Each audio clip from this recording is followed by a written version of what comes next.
On today's podcast, co-hosts Chris, Nicole, and TC discuss what exactly is reckless training.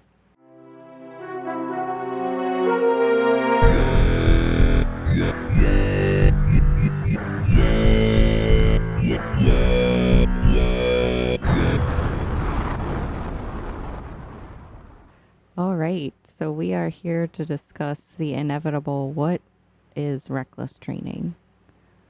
Do you want to talk about what it is not? It's not reckless.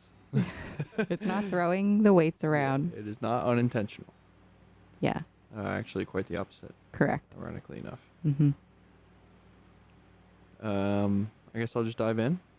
Yeah, because reckless training stemmed from you. That word reckless came from you and your background and something that you had a close connection with. So, yeah, why don't we just go right into you sharing that with the audience and we'll kind of go off of that. Sure. Okay, so the inception of the idea of reckless was, I want to say it was 2018, 2017, somewhere in there, 2018 maybe. Man, it's kind of a long story. Let me just give you the spark notes. So, I have a tattoo over just under my left pec, over my left rib cage, because the heart's supposed to be, kind of on the left side of your body. It's more towards the center, but kind of the left side of your body. So, I got it there to remind myself that I can be very reckless with who I give my time and emotions to. And it's not necessarily that some people are undeserving, but I just think it's very important to protect yourself, protect who you are, and protect your convictions. And a lot of times when you're a people pleaser, I think it's really easy to fall into the role of giving and trying to help to people who have no interest in doing the same for you. Mm-hmm. Which, that's not to say that we don't want to help anyone, right? We don't want to go out of our way for anyone. Right. But I think it's just very important to discern what level you want to go to for certain people. So when I got this tattoo, I actually made a point to punctuate that chapter in my life with doing something reckless. So I drove down to Florida to get this tattoo. I did a couple other things while I was down there. And it was, I'm going to say, one of the turning points in my life. I don't think it was the turning point, right? Like, I mean, I don't know if there is any the turning point for me. But during this, I was like a 3-day trip or so, 4-day trip. Yeah, I drove like 16 hours down there, didn't sleep, but hung out with a buddy of mine, got that tattoo in Spring Hill, then finished the trip down to Florida, then came back up. I also considered how a lot of people are exceptionally reckless with how they talk to each other. Mm-hmm. And I think it's most prevalent in familial settings, or Right. familiar, like the people who are closest to you. Correct. It's very easy to take people for granted and take what people do for you for granted. But it's also very easy to let down your guard, and if you're having a bad day, man, anyone's getting a smoke. And that's definitely something that I grew up with. Sure. My dad was a very emotional person. Yeah. You've met him. Yeah. He's a very passionate passionate. man, Is the word yes. that he likes to use. Yeah. And I would agree with that. But I also think that if he's having a bad day, he does not do a very good job at guarding his words.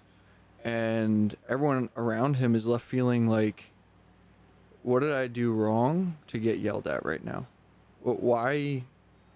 What did I do? What did I do wrong? And how can I keep this from happening in the future? Now, that becomes a never-ending cycle, because if he wasn't upset with you in the first place, there's literally nothing that you can do to change that situation, right? You just have to ride the wave and be understanding of that person. So it's a two-way street. You have to be understanding if your partner or family member is unable to control their emotions in that time, and it's your job to kind of be a little more patient and be a little more understanding and understand that they're not actually upset with you. Those emotions are not directed at you. It's just the words, unfortunately, at that point in time.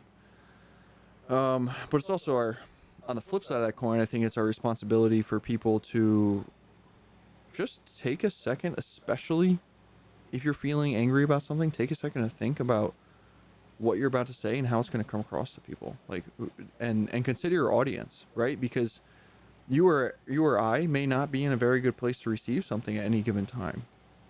And man, something that could be said one day, you say it a different day, and all hell breaks loose. So I think it's very good to consider that. Now, no one's perfect. You're not going to be perfect. You're never going to be able to consider what you're going to say 100% of the time before you say it. That's okay. I think it's just like anything else. When you first learn to squat, you have to really focus on that form and that technique. When you're first learning how to control your emotions and think about what you're saying before you say it, it's hard, and you have to really put a lot of effort into it, which is why I think most people don't do it. They don't care. They don't care to. You know, if you got offended by what I said, well, that's on you. And I'm not a fan of that way of thinking. You know what I mean? I think we're all in this together. So after saying all of that, I just want to make it a point to point out that my dad was an exceptionally loving and kind-hearted individual. And I think that is why these actions really challenged me to become the I guess more intuitive person that I am at this point. My mom never misses a chance to tell me about my autistic characteristics, you know what I mean? And communication has never come easily for me. And because I was so close with my dad, that's the only reason that I was wondering what I needed to do better. Because otherwise, you don't care, right? If he's just a Right. dick all the time, then you're like, oh, well, screw you, man. Like, Yeah. you know what I mean? But that wasn't the case. So I think it really forced me to analyze this. And I mean, I was into my 20s before I really realized what exactly was happening there. Because at that point, I'm working a job and the same thing happens to me. And I'm like, oh, wow, okay, that's what's going on. Right. But I don't like that, you know? So how do I change that? So yeah, the intentionality behind the word reckless is Yes. born at this point. Yeah. And after my back injury, that same intentionality kind of bled over into my technique and my lifts. And honestly, it was kind of a little bit before then. You know, I started powerlifting again. Once I started lifting again, I had a decent job. I got a custom Pioneer belt, which best belts in the game, by the way. And it said reckless training on the back. You know, that's where I found my script font, and you know, it's the same as my tattoo, and put it on the back of my belt just because that's at that point in my life, that's who I was. And this is long before I started coaching anyone. I was working at the research and development lab there. So Was it so it was the tattoo was a reminder. it was a reminder to myself to be more guarded with my own emotions and to not let my emotions rule me, because often in my life they did. They ruled my decisions, Yeah. they ruled my reactions, and therefore they ruled the situations that I found myself in, which is not okay, right? I feel like Emotions lie everyone to you. struggles with that. Yes, that's relatable. Yeah, emotions are powerful, Yeah. but they lie. They lie to you. Just like when you're in prep and you're hungry and you feel that's angry or real. whatever, you know, it definitely feels like it. So, yeah, it's so okay. Let me collect myself back up a little bit. So I start lifting again. I'm lifting with a couple guys at the shop. I go on Instagram. I see these power lifters and harkens me back to my high school days where, you know, Paul Bossy was my football coach. He was also the president, owner, and founder of the 100% Raw Powerlifting Federation. And he was big into powerlifting. In high school and college, I never really did powerlift. I was super strong, but I never competed in powerlifting. And it took me all the way until I think 2018 or 2019 was my first competition. So I'm still I'm a baby competitor. I was already a pro that year. Yeah. I've done like 4 powerlifting competitions and 1 I'm just bodybuilding always show. trying to beat TC Yeah. because it's not easy. That's why. Someone's got to do it though. Yeah. So powerlifting kind of brought that intentionality to the forefront Sure. because I started focusing on technique and wondering, how are these guys lifting so much weight? What are they doing that I'm not doing? And the very first thing that was super obvious because they were posting videos was, let's look at form. What does their squat look like my squat? Now, everyone's anatomically different Mm-hmm. and everyone's lift is not going to look exactly the same, but that is where the intentionality for my own technique started. Right. So I'm reading powerlifting theory. I'm reading how to brace. I'm thinking about. I'm reading up on cues. I'm watching these lifters lift, and then I start recording myself every single working set: squat, bench, deadlift. It didn't matter, and even a lot of my accessories that I didn't feel a distinct mind muscle connection on. If I can't feel my lat in a bent over dumbbell row, I'm gonna be recording it, and I'm gonna see what's different from side to side. I'm gonna figure it out. So your first of all, your camera is the best tool in your gym bag, and it's one that a lot of people don't use. Some people overuse it. They record every set and post it to their story, and they're not actually looking at it for technique. They're not getting any technique feedback from any coaches. They're just recording themselves because they like looking at themselves. That's not what I'm talking about here. Be intentional with your recording. So yeah, and then I injured my back. I didn't respect the weight. I was chasing a PR squat, triple PR. I hit 600 one time when we visited down here, and could not replicate it or Mm-hmm. duplicate it, and bang my head against the wall. Just kept going to the gym, push, push, push, and that's not the answer, by the way, folks. Deload, come back, live to fight another day. Okay. I was walking out my fifth or sixth set of triples of 585 in Lifetime Fitness. Went like a quarter of the way down. Decided I was too tired and it wasn't worth the injury risk, ironically, and just stood back up without a brace. And you can't really do that with 6 plates on each side. So I felt a tweak. Just got worse and worse that day. By the next day, my back was locked up, and so begins the saga of me banging my head against the wall, uh, trying to go squat and deadlift anytime I felt a pain on a scale of less than 5. You know what I mean? Right. It's I feel pretty good today. I'm gonna go try and do it, and then of course you're gonna hurt yourself again. So that kind of evolved my intentionality behind the training to listen to your body and to be in better communication with your body and to really, really prioritize form. So I was doing it before. I had a 700-pound deadlift, and within a few months, I hit an 800-pound deadlift. Okay, I just basically learned how to perform the lift, and I attribute all of that to technique. I mean, you're not going to get that much stronger in that little short amount of time. It's technique and learning how to do the move. So it sounds like both your wins and your quote unquote losses or obstacles or injuries all kind of again reflected back to intentionality in your training. Because if you are being intentional with technique and your approach, you are excelling. If you are not, you are, If you're ego lifting, you know, receiving the mm-hmm. repercussions of losing that intentionality or quote unquote, we'll say reckless, just to Yeah, reverberate you're back being to our reckless. Yeah, topic. Yeah. So that's very interesting how you look at your not only like emotional, like it, correlating that intentionality, that avenue of being a human, right, and communication style, but also your training. So now as an athlete, which is another part of your identity, and um, just putting the pieces together. And Reckless followed you along mm-hmm. the way. Yep.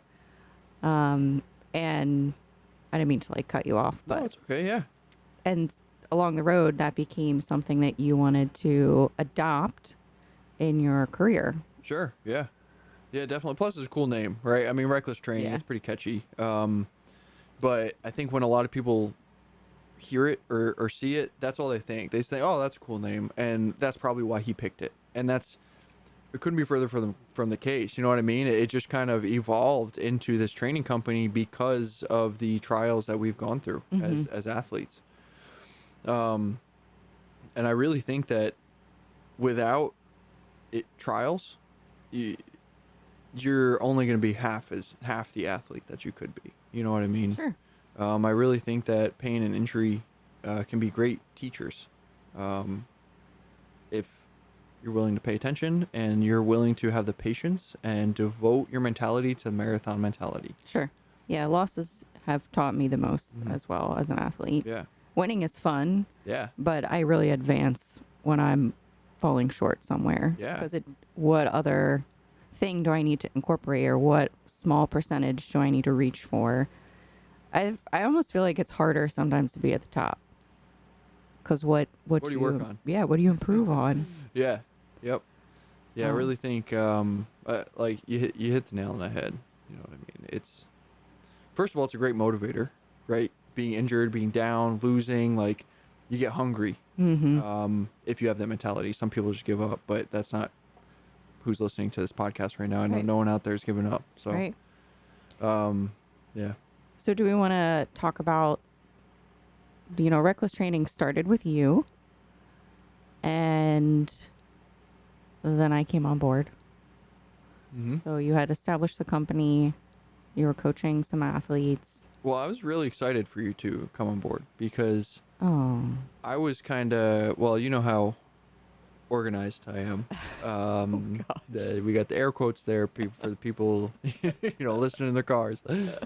I am probably one of the most scatterbrained individuals that you'll meet. I just call him a beautiful mind to all my friends. I'm like, Yeah. he's so smart, but he's all over the place. Just picture Albert Einstein's hairstyle, and that's basically what's going on in my brain at any point in the day. We're going in 100 different directions. Yeah. I So- just get exhausted some days. Yeah, I'll go in the mornings and try to talk to Chris about Oh the my day, and gosh. she's just looking at me like, "Can you shut up, please?" Why are we talking right now? So what goes through my head and repeat? Yep. Yeah, Yeah, definitely. Let's talk about it.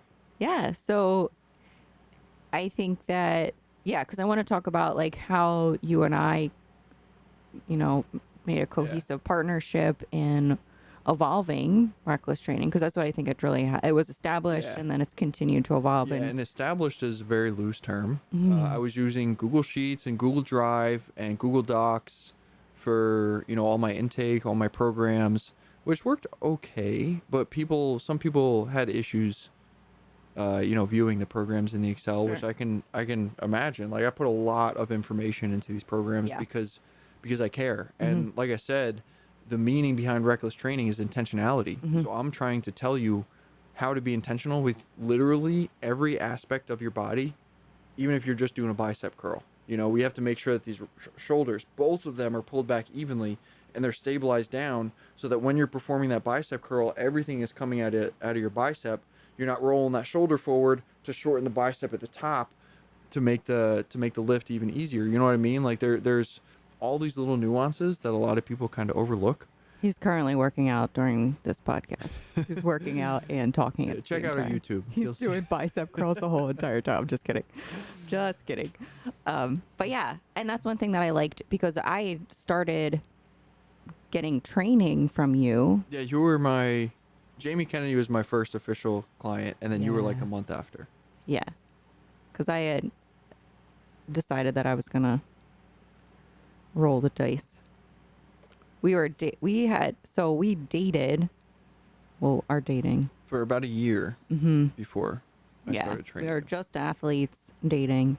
I did not give her any tips or advice until she asked. Smart move. Mhm. Don't tell me what to I do. watched her the whole year 2020.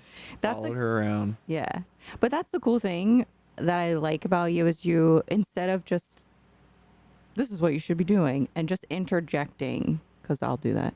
I'll just be like, oh, here's my 2 cents. You observe first.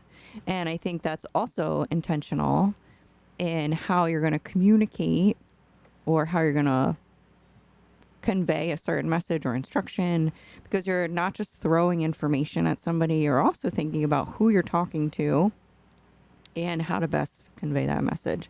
So I started getting training from TC. I had some injuries that I was working around, and I really needed to put mass on, and I needed to change things up.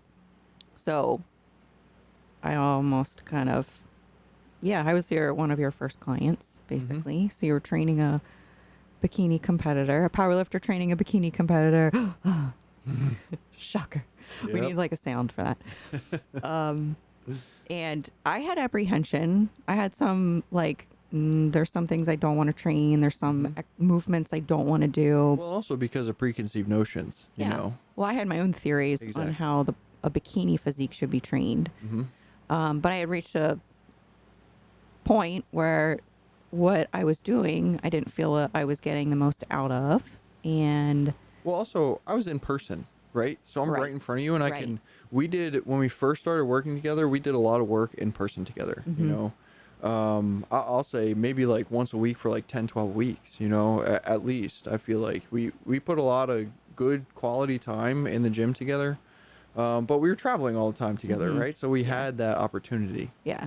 So it was So almost like we started working together in a coach client ish type of relationship.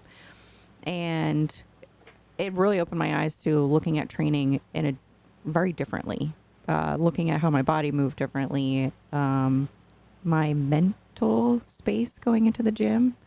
It was just a lot of new, different things. And then we put in the work and I started seeing the results. And you guys know that muscle growth takes forever.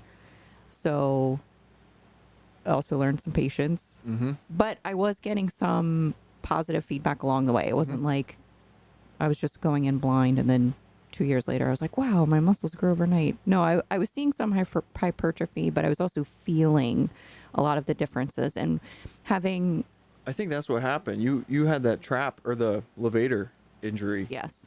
and we started doing a lot of scapular work together. Yeah, I had a Uh, ton of mobility mhm. issues. I have a 30-degree curve in my thoracic spine, so my body is uneven as much as it can be. And uh, I never had any instruction on training for my specific physique. And because beautiful mind over here tried some new things and kind of taught me new things, it was both, I think, like a discovery period for you training a different type of athlete with some different injuries, and it was interesting for me to learn a different technique. And I feel like it kind of just spurred us to continue to grow Mhm. as coaches because we Yeah. wanted to learn new things and understand new methods. And And you would question me. oh man, get ready, Yep. rapid fire questions Yep. and sometimes attitudes. We'll just Yeah. be frank Well, with in the it. beginning it was easy because if I would give you something to do for your scapula, it would help the pain in your neck. Yes. So you would say, "Oh yeah, this is great." But then once that pain was gone, you're Well, like, "Oh, I don't have to do that. What are why you am I talking doing about? Leave this? me alone." Yeah. Yeah. Yeah. It was a learning curve for both Yeah, for people. sure. I never had a trainer in person. I've been a trainer. I've been a coach. I've never had someone hands on with me. So that was another thing that was interesting to learn. But we never talked about becoming coaches together, running a company together. It was really never in the plans, I Mm-mm. feel like, until this year, Yeah. where it just kind of naturally went into that Yeah, it direction. just made sense. For Hmm. sure. And then we had another year where, I was coaching, and we were traveling. That So was we were, 2021 next yeah. year. Yep. So we were traveling around the country. We were going to shows. TC was getting a lot of exposure My to, apprenticeship. yeah, which we didn't plan either. But again, it's him sitting and observing uh, my coaching style, what was happening at shows, my athletes. Like basically, it was like, take your boyfriend to work day. And it was a great support, but it taught, I don't want to speak for you, but I feel like it taught you a lot about Yeah, what definitely. I was Yeah. experiencing in the sport of what I knew. But you also challenged me a lot in good ways about asking questions, not necessarily like, why haven't you done this? But why do you do this way? Why do you do this thing this way? Or have you thought about this? Or I don't know, just like as much as I was asking questions, probably to get out of exercises, I feel like you were asking me questions to learn and also teach me to question things for myself because I Hmm. really do think that um, intellectuals that advance in the sport are constantly asking questions. Well, I think once you reach a certain athletic level, and I'm gonna say it's in the intermediate stage, you have to become m- a much better communicator with yourself and with your body, and more Yes. inquisitive during your workout sessions, right? we're not just going in there to beat the crap out of ourselves anymore. We're going in to find out what our body needs and what weaknesses we have to work on. Yeah. So, and if you're just going balls to the wall the entire time, you're gonna miss those weak links in the chain until they break. So, which we don't want to do that. We don't want to break them. We want to find them, strengthen them, and then find other now weak links in the chain and strengthen them. I feel like that's something that we both experience too, because our minds want to do so much extra than sometimes what our bodies are ready for. And, but like we talked about in the very beginning, those losses or obstacles, they also have taught us a lot too. They also teach you where the line is and how to do it better. So yeah, long story short, reckless training started with TC, and then unintentionally, we learned from each other.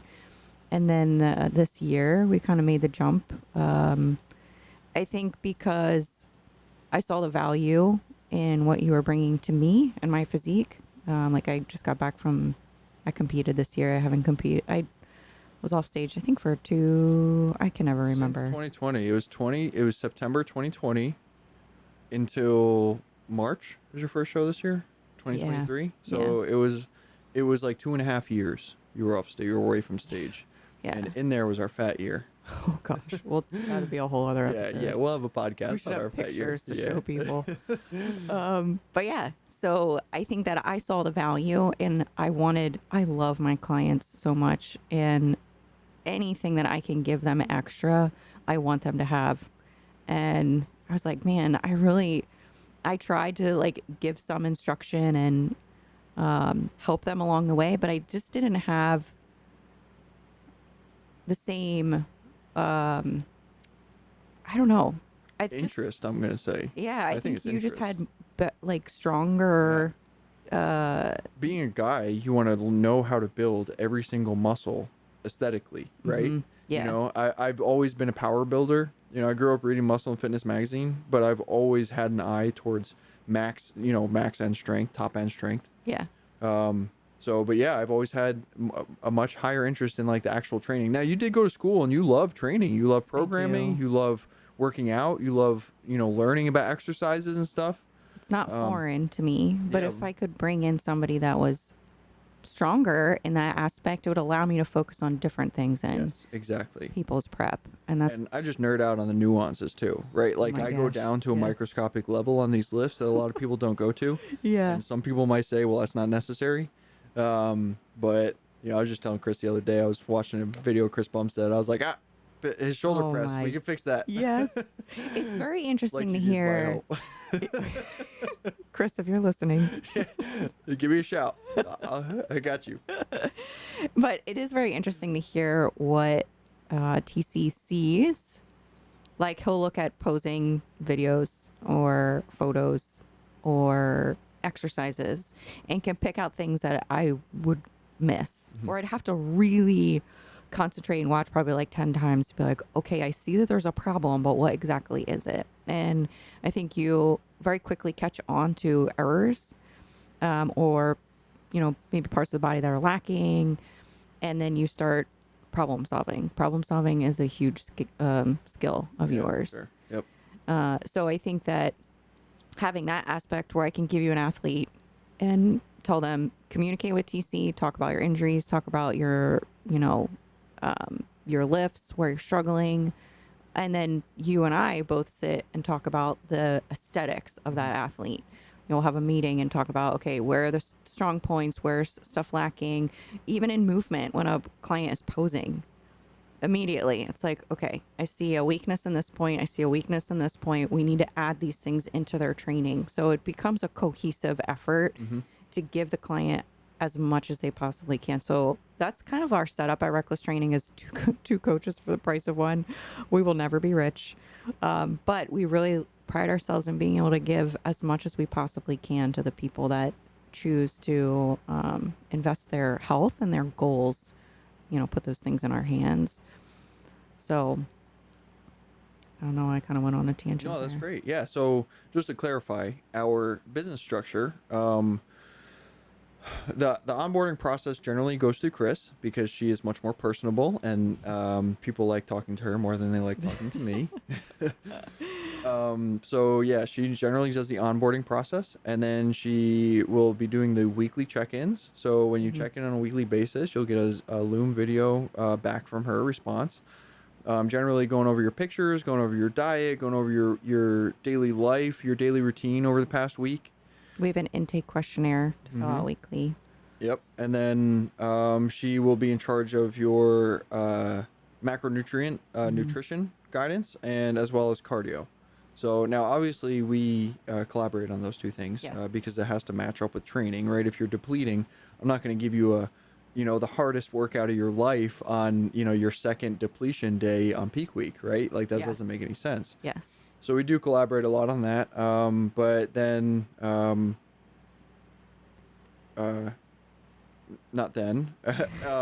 So I do obviously all the hypertrophy training. So we Correct. do a lot of video assessments. I really like single leg sit downs. I used to use single leg squats. They're pretty hard. So for people who can't do those, I use single leg sit downs. You can see a ton of movement compensations from Mhm. performing a single leg sit down and an overhead squat. So those are the first two that I give people.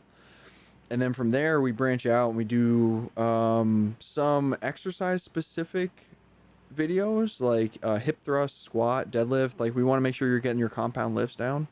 But then also if you're not feeling an accessory movement where you're supposed to, we'll do that.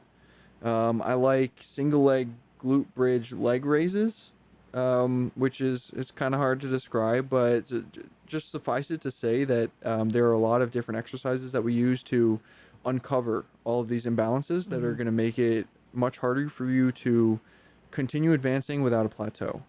Because that at the end of the day, that is the goal. Whether your plateau comes from just muscle not growing, strength not excelling like you want it to, or an injury. We want to avoid plateaus at all costs. Yes. So that's where a lot of our intentionality goes into. But I think it works very well because each of us are able to really focus in on what that athlete needs from us, right? So Chris looks at their physique and their mentality, Mhm. which is an exceptionally important part of an athlete. Like, if you've ever competed, you know that your mentality in prep, oh my gosh, it's a different ball game, Yeah. right? So mentality is ultra important, and she is just so nice and so kind. So like, I know I'm gonna make her turn red here, but like, it's getting a Loom review from her. She's just so smiley and so nice and so appreciative and so encouraging that it's just you can't help but feel elevated after these response videos. Whereas me, it's like, oh yeah, you did a good job. Okay, we're gonna work on this next. So Okay, that's not true. you don't get this kind of gratification, I guess, for me. We do have a different approach. Yeah, I try to be nice. I'm still nice, You are but nice. I am also like very business. So Yeah. going back to the beginning of the podcast where you have to know your audience and consider them, I do try to do that. But at the end of the day, I'm a kind of business kind of guy, and like Sure. this is what's wrong. This is the problem, and this is how we're gonna fix it. He's a And straight shooter. yeah, yeah. So I'm like, tell me something nice and then tell me. working with Chris has taught me how to give feedback and how to have people be receptive for these technique changes, right? You have to tell them what they're doing well so that they can say, okay, this is great. That is on point. It's 100% is right where it needs to be. All I need to do is fix this. That's it. And then once you have that perfect, great. Hey, that is perfect. Let's look at your feet now. So Yeah. generally I start from the feet. We work up, but yeah, so you get what I'm saying. Yeah. Yeah. It's the communication style, and it's very interesting to. I mean, I have two coaches as well, and I actually really like it. And that's another aspect of what we've been able to do here is we've been able to. TC has been able to collaborate with other prep coaches because I'm a prep coach myself, so that's primarily what I focus on. But the intentionality of the training aspect, we'll collaborate with a coach that we feel aligns with our same philosophy. That's very important to us to make sure that who we are aligning ourselves with has the same approach to prep, the same care of an athlete, the same overall health as a primary goal. Same intentionality. It's not just about their success, it's about them as a human being. So coaches that we respect and have that same idea when it comes to their work will collaborate with and work, we'll have an athlete that gets prep coaching from someone else and then gets hypertrophy coaching from TC. And typically people who have the coaches that have the same philosophy as us, they don't care to share an athlete. They're very much like, yeah, Mm-hmm. the fitness industry is constantly evolving, Mm-hmm. constantly learning, and there's plenty of, how do I want to say this? There's plenty of professionals out there that aren't, I would say, doing the athlete. Uh, They're using the athlete to make themselves look better by yeah, having successful athletes, quote unquote successful athletes, because then as soon as they win that show or win their pro card or make it to the Olympia stage, you never hear from them again because their hormones are out of whack, because their digestive, their metabolism, like everything is just super screwed. yeah. So, like I said, we just want to make sure that whoever we're sharing the athlete with, they're getting similar advice from. And it's also for the other coach and the Mm-hmm. athlete as well. You do not want two coaches with conflicting Mm-hmm. advice. That is a horrible place to put an athlete. So, um, and there's a lot of different good ways Mm-hmm. to coach an athlete too. So we just want to make sure that all parties are getting something positive from the experience. And it's cool because we get to learn from other professionals as well. Yeah. So, what Chris is talking about is, I think, I don't know of another company doing this, but it's probably because I don't know of another company who uses two coaches per athlete. Mm. But what we offer is we have a competition prep package, which is all inclusive, weekly check-ins, diet plan if you want, macronutrients, blah blah blah, training, everything. And then we have what is essentially an off-season training package. It's a little cheaper because it's a little less intensive. You're going to check in a little less frequently, but you're still going to get all of the information that you need. And then uh, I was about to say our bottom tier package, but it's not anything less. It's just different. If you already have a prep coach and you feel as though the programming could either be better or it's lacking or it's not necessarily intentional or it's not built for you, or you just want to try something different, you can hire us just for the hypertrophy. It's called the hypertrophy coaching add-on. Mm-hmm. And that is specifically what it is. You have a prep coach, they're handling your macros, they're handling your cardio, exactly how we do it in-house here. I'm just working with a different coach. And so far, what that has looked like is that athlete submits their check-ins to the other coach, and they get the response, and then they submit all that information. They just email me that information. So they email their check-in submission, and then they email the coach's response, which has worked very well up to this point, I think, anyway. And I think our athletes are pretty happy with it, too. Yeah. And I do have one athlete that has hired me for prep Mm-hmm. Yep. coaching, but uses a trainer, in-person training. So we're just, I feel like, pretty malleable to what, We just want to help people. yeah. However we can. That's not going to take away from other people that we're already helping. Mm-hmm. We want to help people. So, like, if you have questions, shoot us a question on Instagram. Just like shoot us a message and we'll respond. I promise. We're not that big. And we also, that's another point, is we're not looking to be a large Exactly. company. If we have 50 clients, that's as many as we're going to take, I believe. Yeah, we've talked about a max amount of athletes that we would take on because we don't want to water down our service. We want to make sure that people they're not feeling they're getting too big now. I'm not getting as much of a response from my Yes. coach as I was prior. I want people to feel invested in the entire time, where we both do. Mm-hmm. And so we've made the decision to be okay with keeping our prices at a reasonable amount, keeping our, packages. Well, they're not really packages. It's month to month because Right. we don't have contracts. We know that life happens. And I don't want somebody to feel like they have to Yeah. invest 6 months with us and then they don't either like the training style, it's just not what they were looking for, or like you said, Mm-hmm. life throws them a curveball and they can't invest the way that they thought that they could. again, it's all, a lot of our setup is just an effort for the athlete, just to have a good experience. And Yeah. what else did I have on my notes? Mm-hmm. My computer went to sleep. Yeah, we want you to continue working with us because you want to continue working with us, not because you have to, because you're stuck in a contract.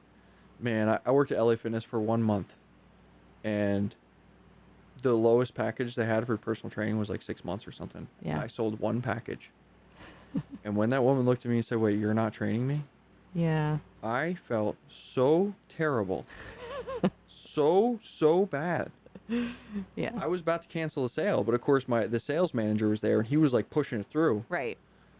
So that was my last week there. I left. I couldn't do it. That's not who I am. That's not what I believe in. You know what I mean? So yeah, month to month. Yeah. You want to pay us for a year? We'll give you a discount, but yeah, it's month to month. Come talk to us first. Yeah. Don't say I heard on the podcast. Yeah. Because like I said, we're willing to work with people. Mm-hmm. Yeah, that's after someone's been working with us. You know what I mean? That's not like we do have people that brand are new very person. committed. Yes. We're very thankful for our Mhm. athletes that are, man, ride or die. We have some ride or die Mhm. athletes. Getting us. Yeah. The other thing too that I think is very important, we talked about, which is kind of another sacrifice, but also a positive opportunity as well, is traveling. We travel a lot. We go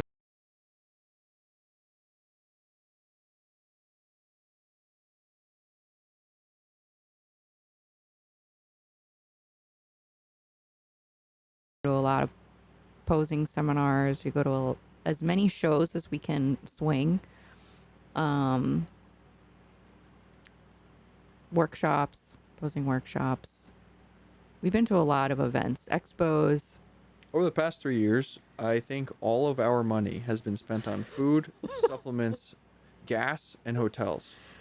Yeah. That's it. I get my hair done like only when I'm competing, pretty I think much. 2 or 3 times a year, maybe tops. Yeah. Right?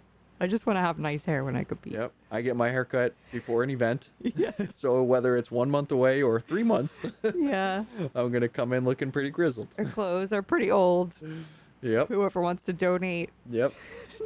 But again, like, we make those choices intentionally. Exactly. We're not asking for Yeah. sympathy. We're choosing how we want to set up our life and what we're really passionate about, and it's about helping people. We love being athletes, and we want athletes to have a positive experience, and being coaches gives us that opportunity. And I would say there was a point, I think it was last year, where I really considered leaving coaching. I just was hit with a lot of like harsh realities about the industry. Mm-hmm. And I just remember thinking, man, I have like invested my whole like 20s basically in learning how to coach, and then, winning my pro card at 30, and then continuing to get into prep coaching. And I was like, man, is this what I've been working on this whole time? Just feeling like athletes were not appreciated by coaches, that And vice versa. health, yeah, Coaches not appreciated by athletes. exactly. And I even think I made a Instagram post about it. Somebody talked to me the other day and was like, I remember you writing that on Instagram.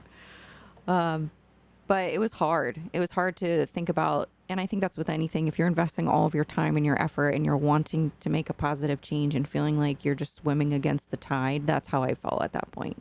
Yeah. And I had a very good friend of mine who had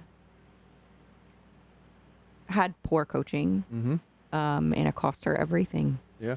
And that was where I was like, man, am I going to really try and continue to make an impact? Or is this too discouraging and I just need to shift gears? And I took some time to think about it. And I decided I was going to continue because the people who I had on my roster, they meant everything to me. And the thought of me leaving coaching and having them maybe go to a coach that Mhm. didn't care about them as much just wasn't okay with me. It didn't Yeah. sit well with me. I think that was a huge turning point in your career. Yeah. When all of that happened. I think that was a big shift for me. I think your priorities kind of shifted, Mm-hmm. and like things were brought to light. I feel like those were your priorities before, but because you didn't have any concrete like North Star guidance, Sure. whereas I think that this was a moon-sized North Star for Yeah. you, and it just kind of showed you what was important to focus on, and also what your responsibility to a lot of these athletes was. Yes. Right, because just like you said, if you stop coaching, these athletes are still going to look for a coach. Yeah. And who's to say that they're going to wind up with a good one Yes. rather than one who's just going to pump them full of drugs so they look good on show day and then they don't give two Mm-hmm. craps about what happens to you afterwards. Yeah. So, Yeah. yeah. Again, a loss or an obstacle Mhm. or an injury, what you do with those things, Yeah. that's really a fork in the road at that point. Yes. Um, You could have chose to wallow. You could have chose to, pity and, or anger would have been a very easy one. I did feel all those things. Oh yeah, of course. But that's not what you acted on. Right. You acted out of empathy Mm-hmm. at the end of the day. So and it's because I know 100%. I'm gonna all of your clients listening right now, like you are the reason that Nicole is still coaching. Mm-hmm. She would have stopped before she came on with me. If she didn't have you ladies out there giving your all every single week, checking in, whether it was positive or negative, complaining or encouraging, it didn't Yeah. matter. You were there checking in, you were putting the work in, and that's why she knew she had to as well. Yeah, exactly. And So- Michael. Yeah, and Michael. I have a male client. He's a rock star. Yeah. But yeah, no, it's true. As much as they say that, athletes say they're inspired by their coach, I definitely would say I'm a coach that's very much inspired by my athletes. Yeah, we were just talking about that. All these moms out there, and then Oh the my moms with the gosh. jobs, and they're also looking for a pro card, and then we're over here just like we're athletes and coaches, and that's it. And we're like, what the hell? How are you guys doing all that? So lazy. Yeah. I don't have 10 kids. But no, it's a great opportunity to work with people that really deserve it. That pour into other people, especially no shade to the men, but I do feel like women really they give a lot as far as careers and taking care of their kids and Well, and I mean just from a purely like I don't know, scientific view, I guess. When you're in prep, oh my gosh, the female hormones, it's like it's ridiculous how much you have to pay attention to that kind of stuff. Yes. Like with guys, it's like okay, cut 200 calories, like up the cardio. With women, yeah, you're going to inevitably do that at some point, but you can't just keep cutting calories, right? You can't. Okay, now you're at 900 calories and 120 minutes of cardio today, and no, you can't do that because their hormones are going to be non-existent by the end of that prep, and that's kind of what we were talking about earlier with some coaches who just don't care about the athletes, Yeah. So, and that's why you really have to cultivate this long-term mentality in your athletes, because sometimes the body doesn't want to respond like you want it to. Right. And sometimes you just have to take a little bit longer to do things, whether it's building muscle or losing fat. So, and especially I think the majority of our bikini competitors are masters competitors. Mm-hmm. And whether it's just, no matter what the reasoning is, I think conditioning becomes very, very difficult. Yes. Well, there's a So- lot of systems in place. Mm-hmm. And there's also outside factors that play a pivotal role Yeah. because environment, Stress. career, Yeah. family, they all affect a schedule. And Mhm. if you were in bodybuilding, there's so much about routine and it's Consistency, just yeah. being like Groundhog Day over and over again. Many women do, or not just women, but a lot of people don't get that. And especially if you have a job that's evolving, like we have a pilot, schedule is changing constantly, sometimes like the next day. Also a mom. So there's just a lot to work around, and I give extra kudos to them. Well, and her kid is on like 3 different teams at any given point in the year, and she plays hockey, and like, yes, no, it's crazy. We have women that not just women, but we have athletes that come from all different walks Yeah. of life. Yeah, doctors and nurses, which like they work like 12, 16-hour days and then they still go work out. It's like, what? Yeah. We have military. They're working out on a boat, trying to weigh yourself, Yes. trying to weigh your food on a moving ship. It's insane. Yeah. Yeah. But they're all out there doing it. That's why we're saying like, hey, if this is what we're doing, we better do it. Yes. Yes.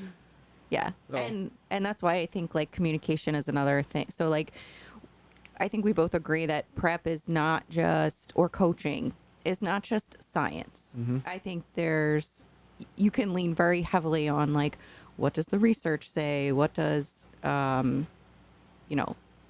what's the science say about something specific? And Yeah. while that is valuable, you cannot make all of your calls strictly on that because, like we just said, there's a ton of variables happening with one individual.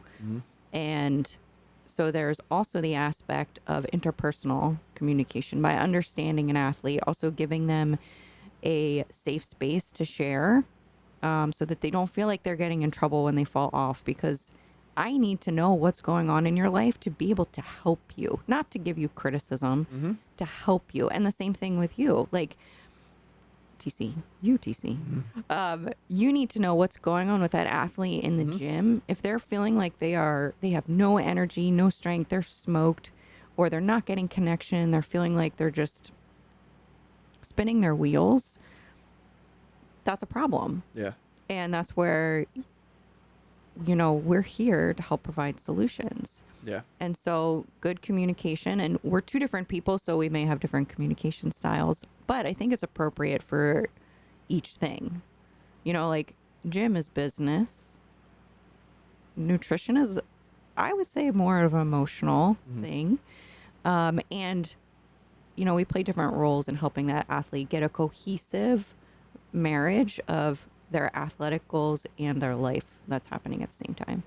So science, interpersonal skills, and it is an art. Yeah. I think so many coaches, Yeah. not so many coaches, but I do think people miss that Yes. aspect. If you can look at a physique and know that it is tight, like there's some muscle adhesion, there's some movement pattern, like even in posing, I now, Especially imposing. Yeah. their shoulder blades don't move, Yeah. or they can't depress their scapula. Or they're trying to twist with their shoulders instead of their obliques. Yes, Because they've worn waist trainers for too long. exactly. So there's no control out of the core the way that it needs to operate to actually make it aesthetically pleasing. Yeah. To look at dryness, fullness, graininess, like there's a million variables that I could throw out there, or adjectives I could throw out there, but there's an art to looking at a physique and knowing how to make it better, Yes. both in movement in the gym, Yeah. because you are sculpting the physique. That is what's happening in the gym when you're in a physique sport. But also being able to just kind of know where, water, you're now really watery, like what's going on. We need to look at environment, nutrition, sodium, whatever, Stress. stress, thank you, hormones. That's the biggest one for women. Stress. Yeah. So Go ahead. no, I was just going to say that was my point, is that I think that it's actually the best coaches have strengths in all of those areas. Yeah. An artistic eye, a understanding of science, and an ability to communicate with an athlete. And creative problem solving skills. Yes. Because it's not always if this, then that. Right? It's like There's you no said, rule it's art. book. Yeah. I have said that from, I think the past 2 years, I Yeah, it's solidified. have said that over and over and over again. There are no rules to bodybuilding. It is, every peak is different. Every show is different. Your body is different every single time. Because life is not in a bubble. Yeah.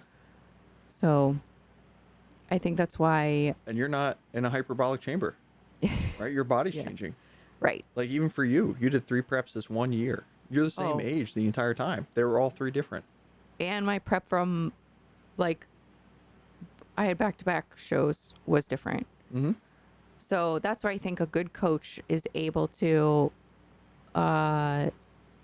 adopt principles and implement strategies like constantly for that client. It's not like, oh, I figured out your body.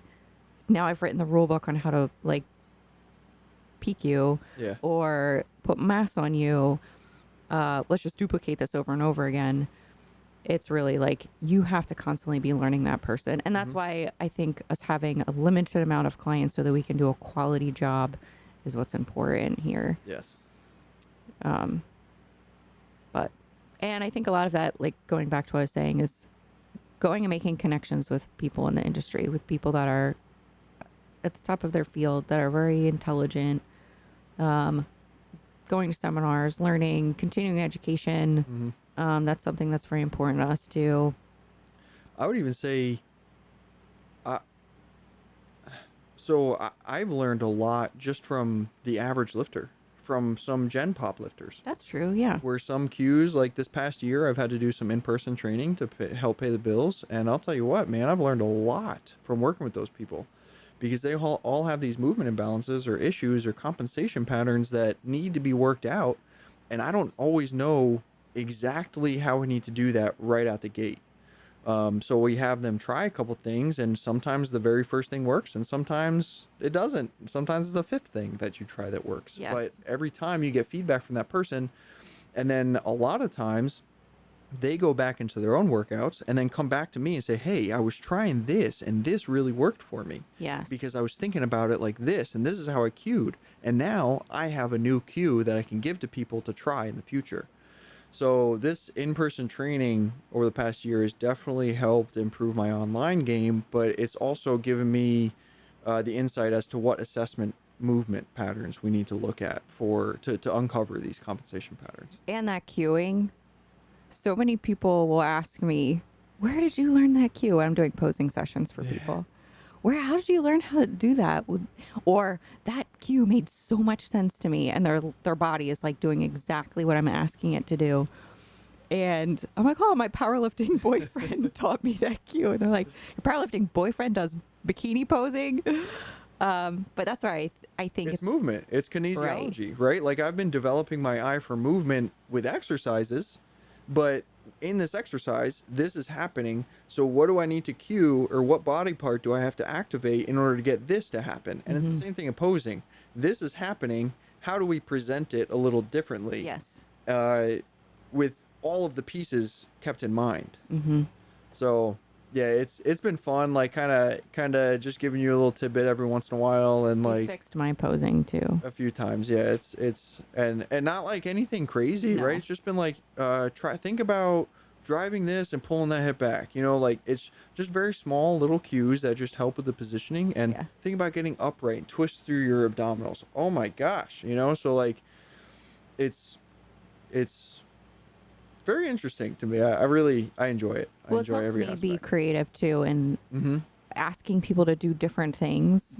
Try this. Oh, Yeah. that didn't work. I don't like that. Yeah. I'm like, just for kicks, let's try. That's like, Yeah. just for kicks, try this. Move your foot this way. Squeeze this muscle. Turn this, and sometimes it works. Yeah. And then I like freak out, and I'm like, oh my gosh, and we both celebrate. And sometimes it just doesn't work, and we go back to the drawing board. And I think that that's a cool thing to be able to learn from each other. Mm-hmm. That's another thing that I like about kind of the partnership is being able to learn from each other. Like, Yes. yeah, we have specific roles that we play, but I do think there's a overlap. Oh yeah. And And when one of us learns something, we give the other one the spark notes. yeah, And now so we can learn twice as fast now. yeah. So We learn from other people. We learn from each other. We learn from our athletes. It's an experience. And that's another thing that I just want to make sure that's clear. We don't know everything. no. We are very open about.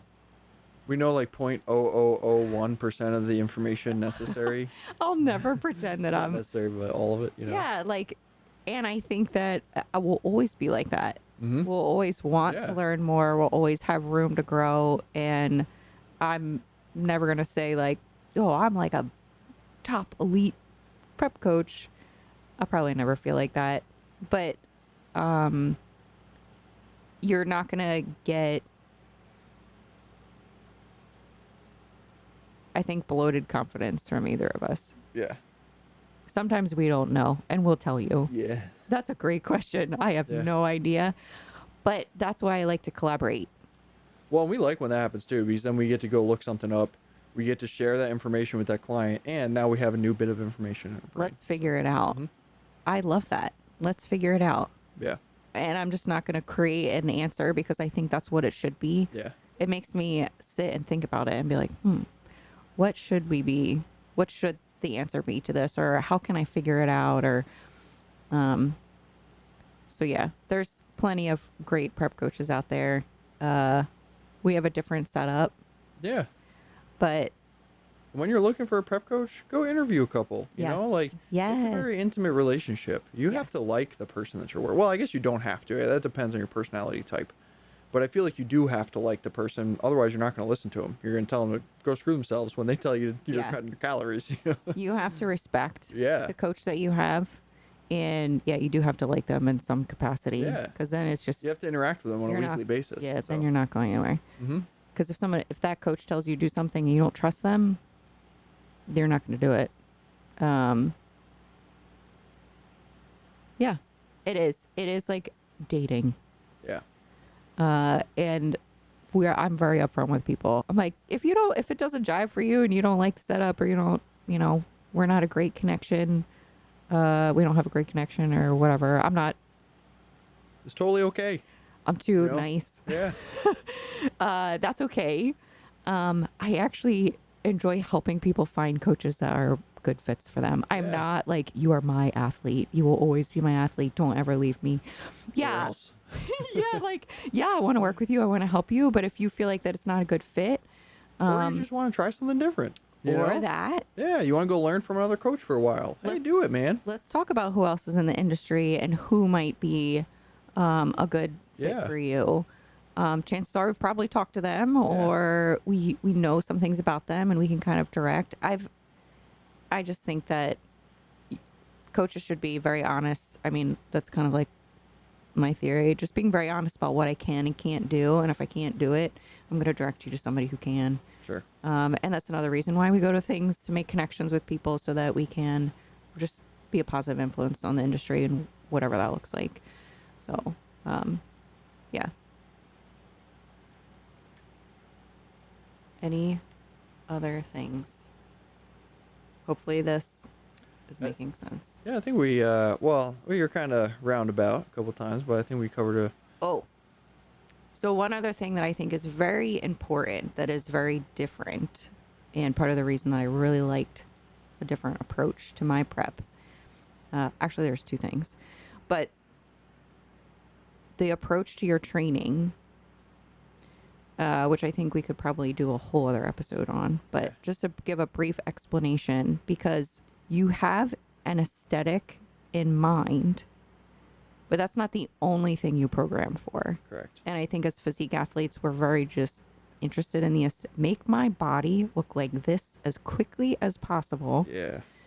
I'm not good at that. I'm raising my hand because I'm one of those people. You take a very different approach. Mm-hmm. So maybe kind of talk about your approach to strength and aesthetics in one, or we'll say quote unquote power building.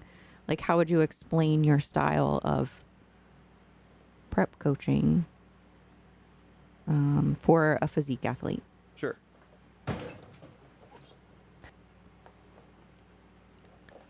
Yeah. So my my approach to training people is 3-tiered, and I generally tell people this up front because the third and bottom tier is what your goals are, and probably not the best marketing approach, but that's okay. This is me, and it's how I approach training. So the first tier is getting you comfortable in your body.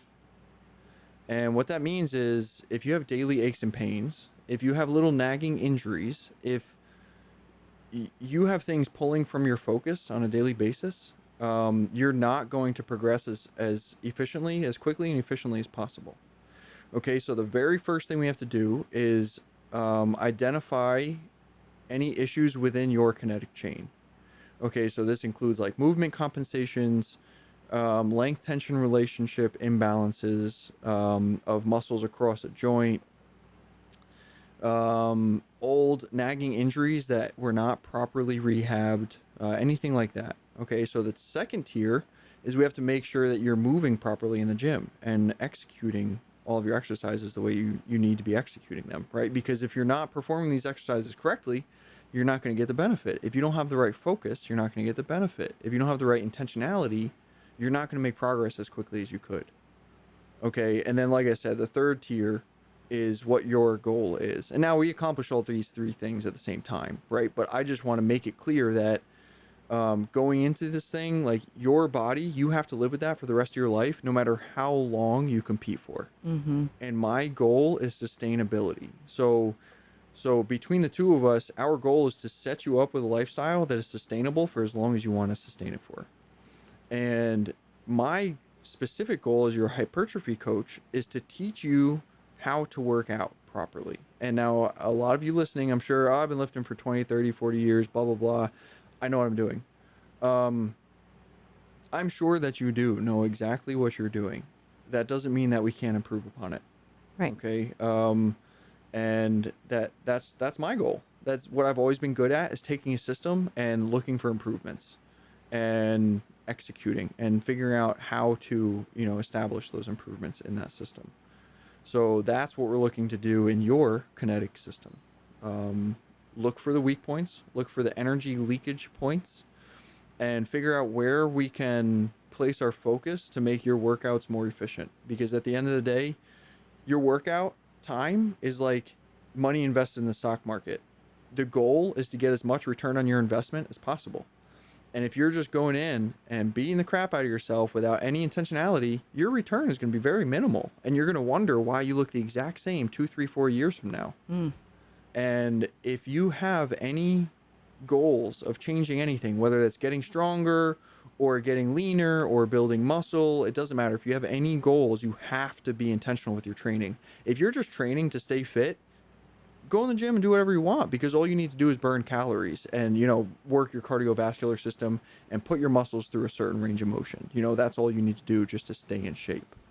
But if you have actual physique goals, if you have actual strength goals, then you need to be very intentional with your training. And if you have long-term physique and strength goals, you have to be so intentional with your movement patterns, and you have to make sure that you're not putting excess mileage on your body. Yes, that's a really good point. And if you think about athletes in any other sport, they're getting lots of feedback from different professionals, whether it's a physical therapist, a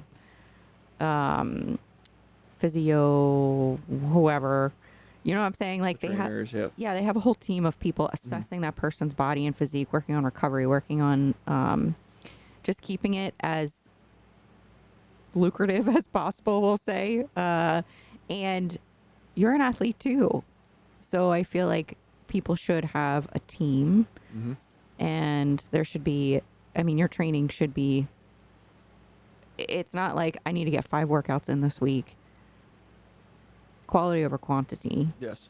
Don't go in there like, I got 45 minutes, I'm just going to burn through all these exercises. And there are certain situations every once in a where while you got to do that. you're traveling or you have a limited amount of time. You're going to do the best you can with what you have. But on a consistent basis, there has to be a high level effort to get a high level return. Yes. And I don't mean effort by balls to the walls. I mean with intentionality. Yes. Mental effort. Very often, my clients, if I work with anyone in person, they have made the comment, I can't count how many times people have made this comment of, I'm getting more of a brain workout today. Yeah. And I am not the trainer that's one more rep, push, come on, keep going, one more rep, blah, blah.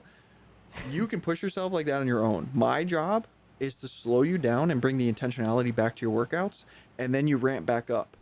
And then once you've gone through a certain mesocycle, at the end of that mesocycle, you're pushing as hard as you can. That intensity is super high again, but your intentionality is probably not as high.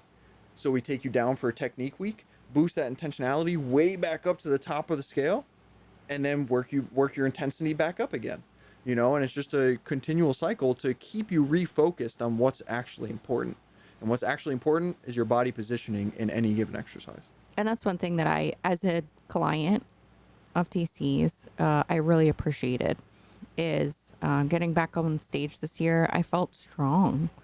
I liked how I looked. Don't get me wrong. Like I was like, wow. If I look at the comparison, I've put on mass. I have shape now. I feel like I look like a pro. That was a huge win for me. But I also liked that I wasn't like crawling to the stage. Like my back, having scoliosis, my back hurts every day. Mm-hmm. And if we can minimize some pain there, that's a Yes. huge win. Yes. So being able to get the aesthetics that I wanted, but also feel like I was functioning at functioning better, feeling strong it was a big change for me. And I wanted that for my athletes too. Yes. And now that I'm in an improvement season now we're really going for some improvements in strength. Yeah, you're building. And I'm excited. Yeah. I'm excited to be strong. Yeah. I like that you can Squatted 155 the other day for like 8 reps, right? 6 reps? yeah. 6 reps. 5 reps. It was 6. Yeah. Yeah. Yeah. You're a 200-pound squatter Yeah. for now. I wasn't feeling super strong too. So we'll see what happens this year. Mm-hmm. But it's challenged me to train my physique like an athlete. Yeah, you can look like a bikini competitor and be strong like an athlete. I think you have to be. Like we've Really, been, that is true. Yeah, we've been talking a lot about that, which we'll get into that on a different podcast. But Yeah. as a bikini athlete, you have to have total body conditioning. Mm-hmm. So you need to work your entire body. Plus, like a lot of these muscles that some coaches neglect, you actually really need to build the muscles that you want, right? Correct. Like, or to present the muscles that you want to present. Yes. Right? Like your obliques, you have to be able to use your obliques to stabilize for something like a lateral raise, but you also have to be able to use your obliques in your front pose to get nice and tall and upright and rotated into that front pose. And you need adductors to pull your hips through in the hip thrust, right? Yeah. If you have weak adductors, your butt is going to stick out in the bottom of a squat, and you're going to have really bad butt wink. You're not going to be able to stabilize that pelvis. Yeah. And you're going to plateau very early on in the hip thrust because your adductors are too weak to handle that load. Spoken from experience over here. Yeah, exactly. And I think that that's a good topic for us to elaborate further on. A bit later. But I just wanted to, one last thing, because we have taken a lot of your time. Hopefully you're still listening. We've talked a lot about physique athletes. That's my background. I have been a physique athlete. I've coached physique athletes. So when I came on to Reckless Training, there was a big component of, physique athletes getting coaching through Reckless Training. But TC, right out of the womb, was a power lifter. No, for real. My mom called me Bam Bam when I was young. Well, when I was young, up to last year or something. Yeah. He may, TC, you've talked about how you did, muscle fitness style workouts, but you, I would say in your adult career, you were a powerlifting athlete first. Even when I first started lifting, pretty much everything I did was 8 to 12. 8 to 12 reps every set. And you pick a weight you go up in weight, and you're looking for that weight that you can just barely get 8 reps with. And then next workout, see if you can get 9. Then see if you can get 10. Then see if you can get 11. And once you get 12, you go up and weight again. So I've always had that eye towards being as strong as possible. Sure. Plus, it's fun being strong, right? It's fun being strong, and life is easier when you're stronger. But 1 to 3 rep range strong. Let's talk about that. Yeah, that's definitely a different ball game. I was like sitting on the floor yesterday, like, how do people do this? and I was even at the 1 to 3 rep you were range. 5 reps, yeah. I was just like, I need more food. But go ahead. I cut you off. No, it's okay. Yeah. So, when I first re-entered the lifting scene, it was because someone at the shop, was pestering me. I really want to work out with you, blah, blah, blah. So I started lifting. Then, like I said, I got on Instagram, started seeing these power lifters, and I knew exactly that's what I want to do. I know that I'm stronger than that. Not right now, but I know that I'm stronger than this person, and he just won nationals. What am I doing? Mm-hmm. Let's get to work. Yeah. So it wasn't, I don't know, 2 years. Yeah, I guess. So from 2018 is probably when I started training for powerlifting again. I think it was August. I competed in my first powerlifting competition January 2019. My second competition January 2020. And then I signed up for Raw Nationals in 2020, which obviously they canceled because of COVID. So then I found this little meet up in Pennsylvania in July of 2020, and that was my last USAPL meet. Um, and And you've won every powerlifting meet you've ever been in. yeah, I've competed 4 times. I've gotten first in my weight class in all 4 competitions, and I've gotten best lifter in 3 of the competitions. And then you did All but my your first one. first bodybuilding show this year. Yeah, this year is my first bodybuilding show. I got second. I lost to the overall winner. Did not so. get first. Tracked for a week and a half, 2 weeks before the show. But listen, my point is that you're good at hypertrophy. You're good at your job. Your heart is in powerlifting. So we do. I honestly think my heart is in power building, Oh, okay. right? I really like looking strong and being stronger. Okay. That's Yeah. that's my motto, right? Is look strong, be stronger, and have an impressive physique. When people look at you, be like, "Wow, man! Like you look really good." I bet you look really strong, and then you lift, and you're like, "Oh my gosh, that's crazy." So they're still blown away. It's just continually blown away by you as an athlete, and that's my goal for these people, right? Like we have our girls out there, they're hip thrusting 300, 400, 500 pounds. They're out there. We got a girl squatting over 200 pounds for reps. Like, Oh my gosh. Yeah. She So- puts me to shame. yeah, and she's not a power lifter. You know what I No. mean? So like we have now, that is actually the point that Chris is getting at. We coach power lifters. We coach power lifters. We coach bodybuilders. We coach power builders. I am aiming to try to reignite the power building division, but man, that's a real niche division. There's not a lot of people that want to compete on a bodybuilding show on Saturday and a powerlifting meet on Sunday. There's just not that many people out there. That's a different breed. But again, I think that's really impressive. And I want to give people who are that impressive, I want to give them that platform. I want to give them that opportunity to portray it. So that's kind of neither here nor there. That's kind of a side note, pet project. But really, yes, we coach bodybuilders. Yes, we coach powerlifters. And at the end of the day, when we bring you to the competition, we have practice specificity up to that point to make sure that you're ready for whatever competition you're ready for. But training looks very similar across the board. Yeah, there's a lot of nuanced tweaks, right? Like we're going to focus more on volume and isolation for our bodybuilders, and we're going to focus more on strength and compound lifts for our powerlifters. But they're all going to be doing a lot of the same movements because you need to have a well-rounded physique to avoid injury, to maintain your longevity as an athlete, and to make sure that your body is just prepared. One of my favorite people today is Chris Duffin. He's the mad scientist out there in Oregon, and one thing that he says is there's always more, which I love that. But crap, now I forgot where I was going with that. He says something else. That was really profound. Yes. So what was I And- talking about before I said that? You were talking about power building and still doing, like, your athletes are still doing. He said you have to earn your workouts.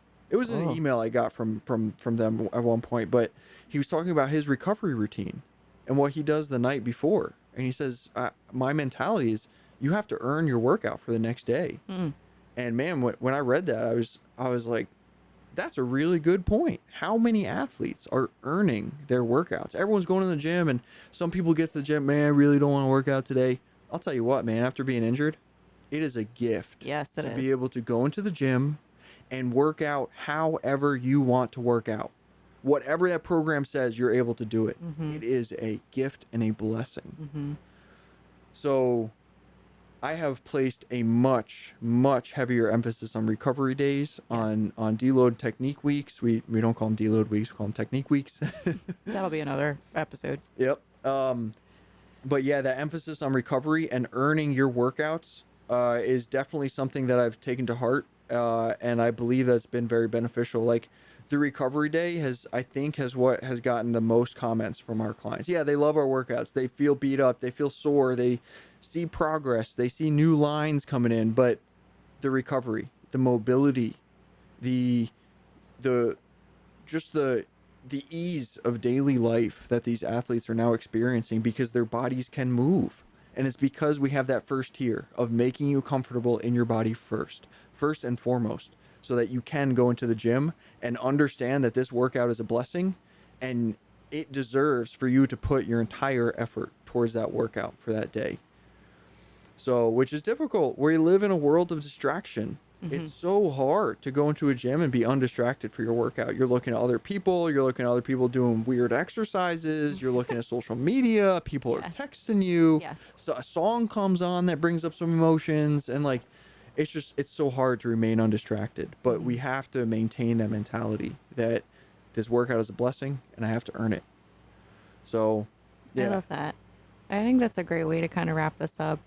Just moving through. Thank you for listening of us explain what reckless training means to us and We how will our get more straightforward with our podcast. yeah how our hearts are just really involved in athletes and how we can impact people in a positive way. That sounds so cliche to say, but it really is just like the heart and soul. And how reckless is actually a reminder of intentionality Yes. and purpose. Yes. And that's what I think athletes deserve from their coach. Yes. So if you are looking for coaching and we sound interesting to you, what's the best way? You can message us on Instagram. TC is at Longshot Gamble. I'm at Chris Nicole _ IFBB Pro. We also have at Reckless_training is our Instagram. yes. So follow us, shoot us a message, send questions, let us know how we can help. We also have a website if you want to check that out. It's recklesstraining.com. Thank you. And if you are looking for coaching and you just want to ask some questions, and I'd be more than happy if reckless training's not for you. I'll help you find a coach. We're about helping people out, and that's I think one thing that's very important is your athletic endeavors are about you. They are not about your coach. It's not about me.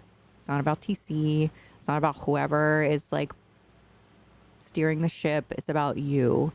And yes, there's a level of responsibility as an athlete. But I really think that's kind of the message of making sure that your prep or your training program or whatever is specific for you getting to where you need to get. So find someone that's going to help you get there and that's investing in you. And with that, Yep. that concludes our episode of Reckless Training. So yeah, reach out, follow us, subscribe. Can you subscribe on Apple?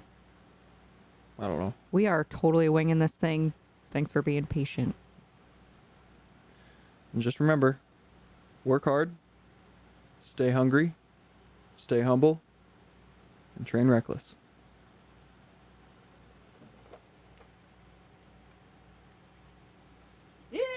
That's perfect. I like that outro. Yeah. Sorry, I stumbled through my words.